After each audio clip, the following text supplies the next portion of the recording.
and welcome to Cyber Focus, your source for international business information. My name is Sariko, and I'm eager to introduce our guest today, Mr. Deepender Singh Hooda. Now, at the age of 27, Mr. Hooda was first elected as the member of the parliament from his home constituent of Rohtak, Haryana in India, making him the youngest candidate to ever hold such post.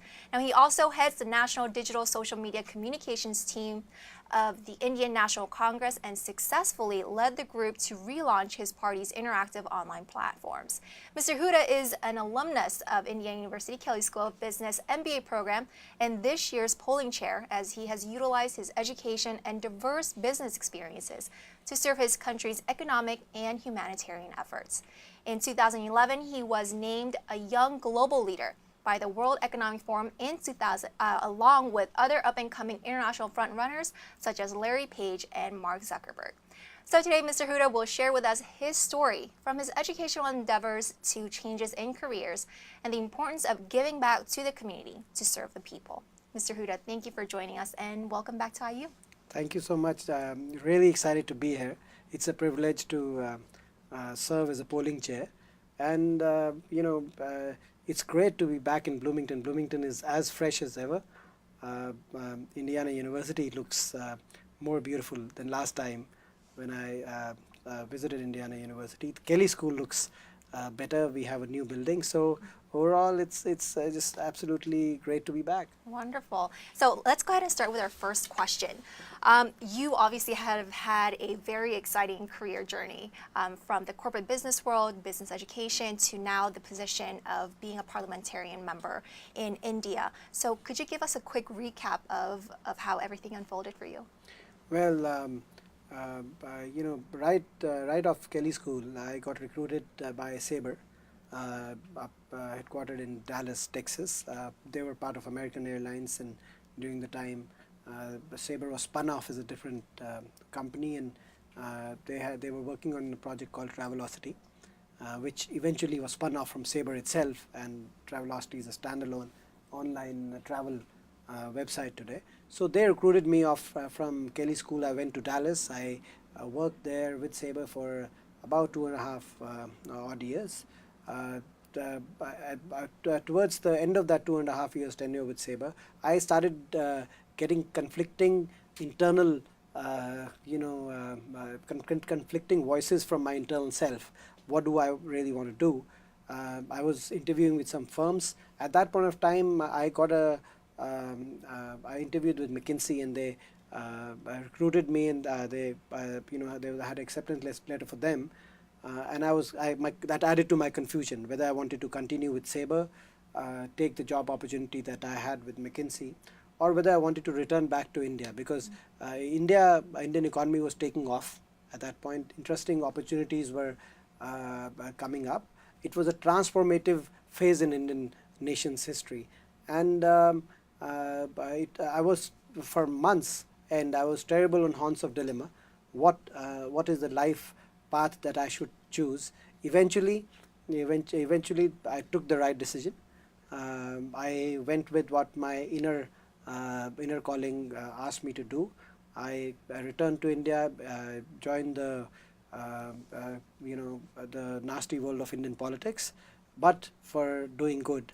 And I've never regretted that decision. And after I joined Indian politics, about a year later, I contested for the first time for Indian Parliament, an election that I won. Like you, in your introduction, you had informed everybody that at the age of 27, I got elected to Indian Parliament. Since then, I've been re-elected twice. The last being into 2014. So I've been in Indian Parliament for 11 years now, and I'm also the whip of Congress Parliamentary Party, Indian National Congress's Parliamentary Party. So I'm the whip of the largest opposition party in Indian Parliament. So I'm trying to find my feet in Indian politics, and I'm trying to do some good. That's what I'm doing, and I'm loving what I'm doing. And I'm sure that is why you've been selected as this year's Indiana University-Kelley School of Business polling chair. And with this title comes your responsibility to bring in some very intriguing topics of talking about how international business and politics, or the world of politics, kind of come together and interact. So what kind of interesting topics or discussions are you looking forward to start and cover?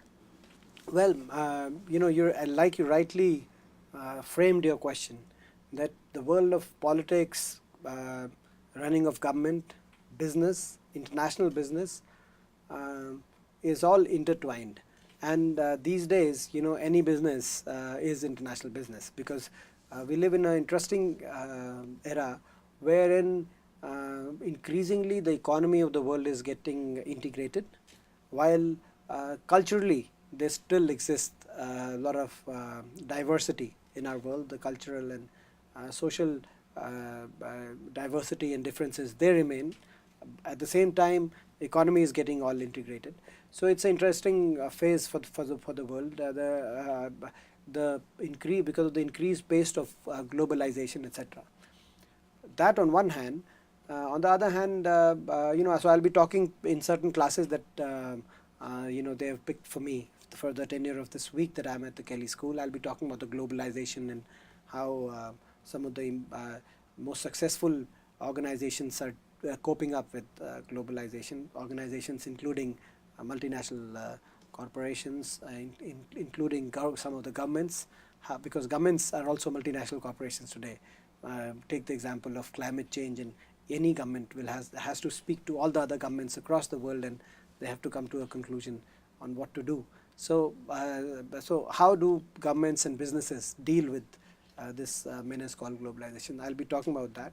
I'll be also talking about Indian economy. Indian economy is taken off. At the time I was at Kelley School, the size of Indian economy was about 400 billion by US dollar. Now the GDP, I'm talking about the GDP of the Indian economy, was about 400 billion. In a matter of 14 or 15 years, that has gone up to 2.2 trillion US dollars. So an increase, you can imagine, an increase of more than about 5.5 times. So if you were to imagine comparatively, if at the same time, US economy would have gone up the same ratio, everybody's salaries would be 5 times than what they were in 2003 when I was at Kelley. So it's an extremely transformative phase for Indian economy. Now, the center of gravity of world's economy is shifting towards Asia. It's shifting between India and China. Over the vast history of human civilization, Indian and Chinese economy were the biggest two economies of the world. And in the 21st century, the rebalancing is taking place, and by 2050, our estimations are that US, India and China will be the three big economies. This year has been the first year when Indian economy has overtaken China in terms of the fastest growing economy of the world. But at the same time, we are quite not the engine that is driving the global economy in the same context as China has been. So while Chinese economy has been, the economic growth has been softening a little bit, India has overtaken China in terms of economic growth as being the fastest growing economy, but we're not quite there to replace China as the global growth engine. And that's something that I'll be talking to in a couple of classes where I've been invited to talk about Indian economy. Finally, on the legal side, legislating side and legislations, and what's the legal environment which affects business, because that's what we do as lawmakers. We frame laws, we make laws to help businesses, and in sometimes in certain cases to do the opposite. So that's what we do, and what are the kind of laws that how the laws get framed, and what are the kind of laws that provide an opportunity for any business to pursue its interests further, and on all those things. So that's another topic that I'll be covering. So variety of topics. I'm sure there are many more that I'm not recalling at the moment, but they have provided me with a very fulsome Very vast, I see. Yeah. Very vast array of topics, That's if right. I could say the least. And I mean, it obviously is apparent that you've had firsthand experiences in both the politics and the business world. And so, kind of switching gears and focusing on your education and your business experience from Kelley and beyond, would you say that there are both similarities and differences in working in a corporate business world and also working in politics? Absolutely. I mean, there are a lot of similarities, and like you rightly said, there are some certain differences. Uh, Governments, after all, are also organizations, just like corporations are, or any private firm would be. Similarly, governments are also organizations which are meant for a particular reason. In case of corporations, that could be the reason could be to maximize the value for their shareholders. For the government, it would be for maximize benefits for the people at large. There are a lot of differences too. If you're a CEO of a corporation, you have your organization working for you. If you are a member of parliament like me, then you are pretty much working for the people. So it's completely inverse of from that point of view. But I think at the end of the day, um, to really solve problems is what any organization is meant for. Um, those who do the best job at solving problems in whatever field they are. An organization could be a private firm meant for solving problems to create profit for its shareholders. An organization could be a university meant for solving research and development type of problems to provide solutions for humanity as a whole.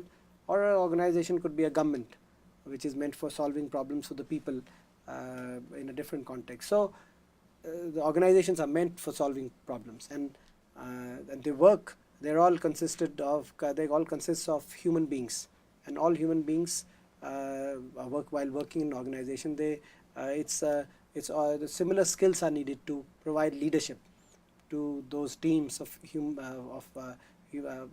and to provide leadership. So I think there are a lot of similarities and certain distinctions. Wonderful. And wrapping things up finally, now, as a lawmaker in India, having seen firsthand the economic transformations, which have been, like you highlighted, very tremendous, what kind of opportunities, I guess, undiscovered opportunities do you think lie in the country that the U.S. businesses and U.S. institutions can start focusing on now? See, you rightly said. I mean, and I've talked about it also a little bit before. There are a lot of opportunities.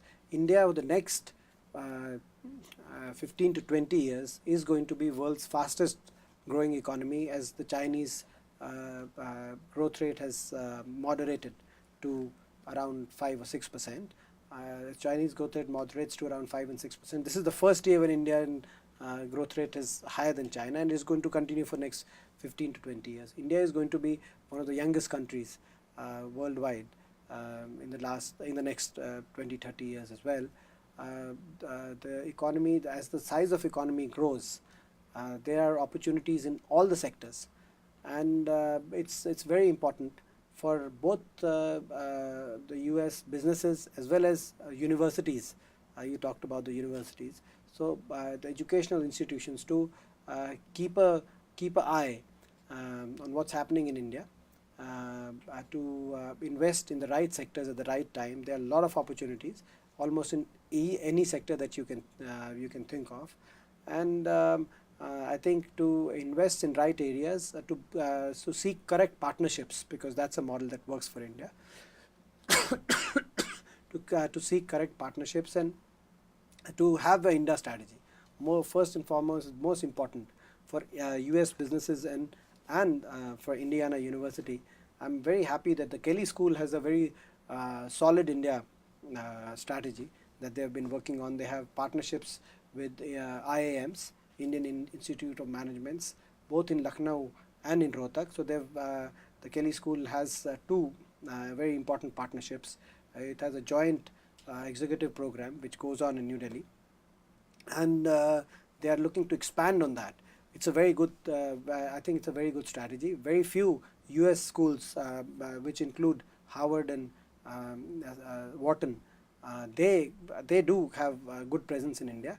But apart from these two, Harvard and Wharton, I think Kelley would be the third school in my to my knowledge, which has a strong India strategy. So it's a good thing that our school has been so open about it, and I think our university should also be similarly, and so should US businesses.